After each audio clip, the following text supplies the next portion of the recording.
Hi everybody, I'm Rachel and this is my Physics Quarter 3 project, and I'm going to be showing you guys how guitars produce sound waves.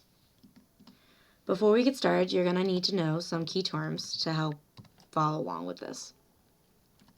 The first thing you're going to want to know is fundamental frequency. This is also called harmonics.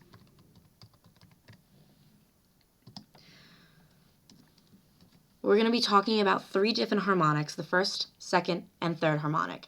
Now altogether, there are 6 harmonics because there are 6 guitar strings. Later, I'm going to show you all these harmonics on the guitar and what the tension and everything else does to the sound. So let's get started on looking at some of these harmonics.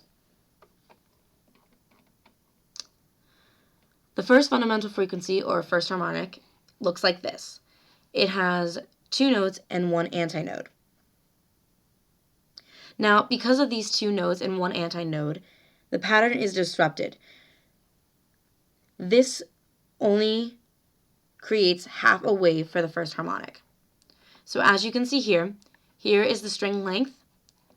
The wavelength usually goes for 1 whole length, but since these 2 nodes and 1 antinode creates only half the wave.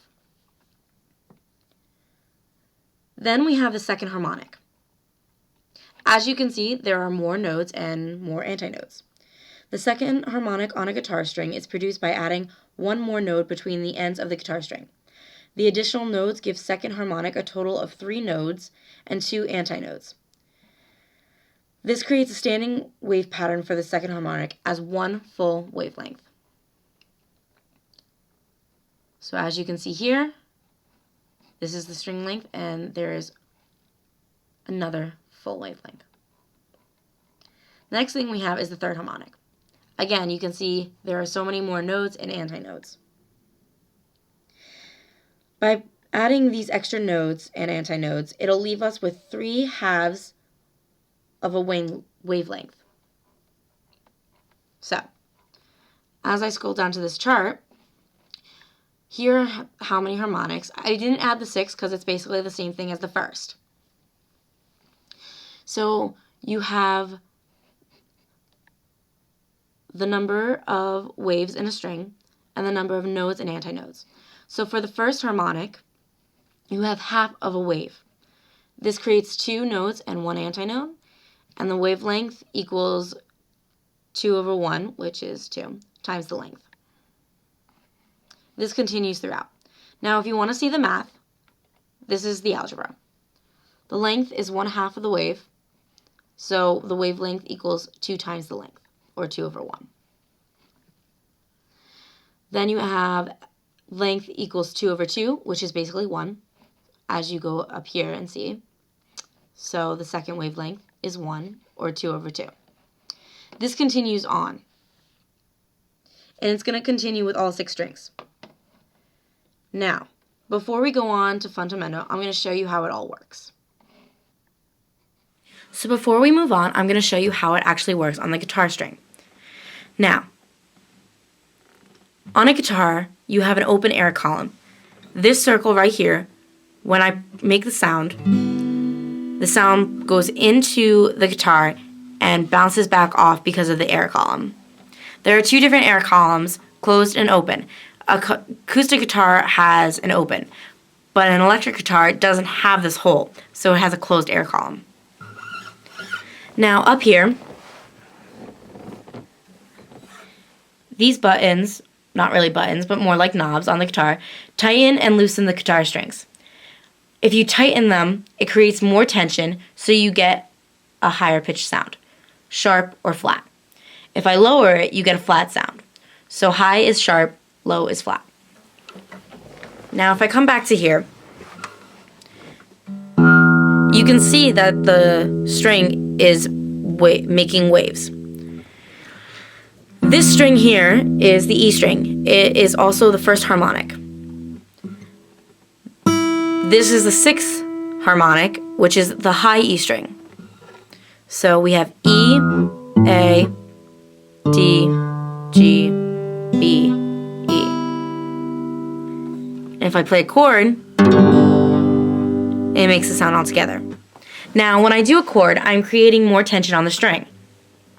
So on this chord, which is a G chord, I create tension on the E string, the second string, the A string, and the sixth string, the high E.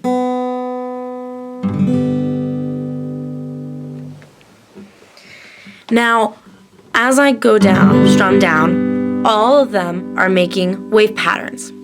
But when I do the first one and the second one together, two nodes and antinodes are interfering with each other. So this only produces half the wave, and this one will produce the full wave.